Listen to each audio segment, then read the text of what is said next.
In the last part, we have seen the different stages of mitosis.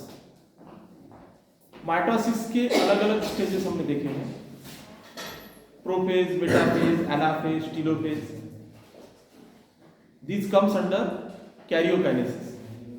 और after karyokinesis cytokinesis भी हमने देखा है, साइटोप्लाज्म का डिवाइड होना, न्यूक्लियस का डिवाइड होना. That we have seen in the mitosis. अभी माइटोसिस का जो लास्ट पार्ट है, सिग्निफिकेंस ऑफ माइटोसिस. माइटोसिस का हमारे जीवन में क्या महत्व है? हमारा ही जीवन नहीं, सभी सजीव, प्लांट्स का जीव, करेक्ट, और यूनिसेलुलर जो एक पेशीय जीव रहते हैं, ये सभी जीवों में माइटोसिस क्या मायने रखता है, ये हमें देखने का है. माइटोसिस को हिंदी में क्या कहते हैं, आपको मालूम है? क्या कहते हैं? सूत्री विभाजन. सूत्री विभाजन कहते हैं, करेक्ट. तो हम देखते हैं अभी माइटोसिस कौन से सेल में होता है, किस प्रकार से. तो मैक्सिमम डिप्लॉइड सेल में, all of you getting? Diploid cell यानी 2n नंबर का n number, 2n number diploid cell में माइटोसिस होता है. और माइटोसिस की खासियत है, क्या खासियत है माइटोसिस की? Equational division. जो भी न्यूक्लियर मटेरियल है या साइटोप्लाज्मिक मटेरियल है, वो क्या हो जाता है, डॉटर सेल में इक्वली डिस्ट्रीब्यूट हो जाता है. पेरेंट सेल में जितने जीन्स रहेंगे, जितने साइटोप्लाज्मिक मटेरियल रहेंगे, उसी प्रकार से इक्वल नंबर डॉटर सेल में रहेंगे. So what the name given to mitosis? Equational division. Equal number distribute होते हैं जब डिवाइड होने के बाद में. अभी हर चीज को एक्सेप्शन रहता है, माइटोसिस को भी एक्सेप्शन है.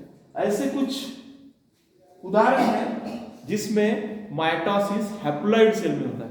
मैंने तो कहा मैक्सिमम डिप्लॉइड सेल में होता है, लेकिन ये नीट के लिए ध्यान में रखना. तो कौन से जो लोअर प्लांट्स हैं, ब्रायोफाइट्स वगैरह, लोअर प्लांट्स, हायर प्लांट्स वालों, जिम्नोस्पर्म, एंजियोस्पर्म कैसे, ये हायर प्लांट्स है. ब्रायोफाइट्स, अलगी, ये जो लोअर प्लांट्स है, इसमें जो माइटोसिस होता है कौन से सेल में होता है, डिप्लॉइड या हैप्लॉइड? हाँ.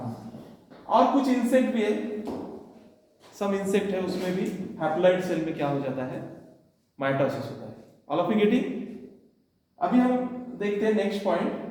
इसमें जो डॉटर सेल बनते हैं, production of diploid daughter cells, उसमें जो आइडेंटिटी रहती है वो सेम रहती है पेरेंट से. जो डॉटर सेल बनेंगे वो कैसे दिखेंगे? जेनेटिकली पेरेंट की तरह दिखेंगे. और माइटोसिस की खासियत क्या है एनिमल्स में? हमारे बॉडी का जो ग्रोथ होता है, एम्ब्रियोनिक कंडीशन से, जाइगोट से आखिरी दम तक, ओल्ड एज तक, कहा तक, जो भी है, जो ग्रोथ होता है बॉडी का, किससे होता है? माइटोसिस से. जाइगोट का डिवाइडेशन होता है, मैंने बताया ना, क्लीवेज, ब्लास्टुलेशन, गैस्ट्रुलेशन, बर्थ होता है. बर्थ में छोटा बेबी रहता है, छोटा रहता है ना, बाद में उसका ग्रोथ होता है, अडल्ट हो गए, बाद में ओल्ड हो गए, और बाद में क्या हो जाता है, एंड हो जाता है माइटोसिस.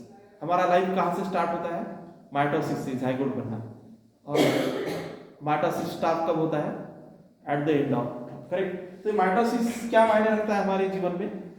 इससे क्या होता है, हमारे बॉडी का ग्रोथ होता है. हिंदी में क्या कहेंगे ग्रोथ को? वृद्ध क्या, वृद्धि, वृद्धि क्या कहेंगे? वृद्धि. हाँ, वृद्धि. हाँ. और इसमें मैंने पहले ही बताया है, न्यूक्लियोसाइटोप्लाज्मिक रेशियो. न्यूक्लियस में अगर 10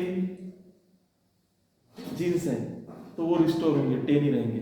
साइटोप्लाज्म में जो भी मटेरियल है, correct, cytoplasmic material, mitochondria, plasmid, जो भी है, वो भी इक्वल रहेगा डॉटर सेल में. क्या वो रेशियो बिगड़ जाएगा? रेशियो मेंटेन होता है, न्यूक्लियस का भी और साइटोप्लाज्म का भी रेशियो मेंटेन होता है. और उसके बाद में सेल रिपेयर. रिपेयर हिंदी में क्या कहेंगे? मरम्मत. कुछ लग गया, चोट लग गई, तो कुछ दिन बाद वो पार्ट रिकवर हो जाता है, ठीक हो जाता है. तो ये क्या, किसके जरिए होता है? माइटोसिस ही उस जगह होता है और वो सेल को प्लेन कर देता है, करेक्ट. तो इसको मरम्मत कहते हैं हिंदी में. और इंग्लिश में रिपेयर। सेल का रिपेयर जो होता है एक्सीडेंटल कंडीशन इंजरी में, तो कौन करता है? माइटोसिस ही करता है, माइटोसिस के द्वारा ही होता है। और देखिए हमारे बॉडी में जो गट है ना, डाइजेस्टिव सिस्टम का पार्ट है गट, एलिमेंट्री कॉलम, वो गट का जो लाइनिंग है उसके सेल्स भी बदलते रहते हैं। ब्लड सेल जैसे आरबीसी मालूम है आपको, वो भी चेंज होते रहते हैं हमारी बॉडी में, उसका 120 डेज लाइफ साइकिल रहता है। तो ये चेंज होते रहते हैं, तो किसके जरिए होते रहते हैं? वो कॉन्स्टेंटली रिप्लेस होते रहते हैं, चेंज नहीं कहेंगे हम, रिप्लेस वर्ड अच्छा रहेगा, करेक्ट ना? यानी पहले खत्म हो जाते हैं, नए बनते रहते हैं, यू आर गेटिंग? तो replace will be the common word here. तो ये रिप्लेसिंग जो होता है कौन करता है? माइटोसिस करता है। All of you getting? और प्लांट में भी हम देखते हैं सैकड़ों साल पुराने प्लांट्स रहते हैं, हम देखते हैं पीपल का वृक्ष, नीम का वृक्ष, तो ये जो कंटिन्यूअसली इतने सालों साल बढ़ते हैं प्लांट्स, क्या खासियत है उसमें? साइंटिफिकली कौन सा क्या होता है उनमें? क्या पढ़ रहे हो? माइटोसिस होता है उसमें। क्या होता है? माइटोसिस होता है, सेल ग्रोथ होता है। और ये कौन से पार्ट में होता है माइटोसिस? मेरिस्टेमेटिक टिश्यू मालूम है ना? माइटोसिस में कौन सा सेल पार्ट लेते हैं? डिवाइडिंग सेल कौन से? Meristematic tissue. तो ये जो अपाइकल मेरिस्टेम है, रूट और स्टेम के टिप में रहते हैं, रूट स्टेम को बढ़ाते हैं। और लैटरल मेरिस्टेम जो घेर रहता है ना प्लांट का डायमीटर, गर्रा कहते हैं, क्या कहते हैं उसको, अंदर भूसा भरा हुआ रहता है ना लकड़ी का, वैसा वो पार्ट जो रहता है कैम्बियम का, वो भी बढ़ता है। किसके जरिए बढ़ता है? माइटोसिस के जरिए। तो देखिए कितना महत्वपूर्ण रोल है किसका? माइटोसिस का। हमारे ही जीवन में नहीं तो प्लांट्स के जीवन में भी महत्वपूर्ण कार्य है। All of you got this?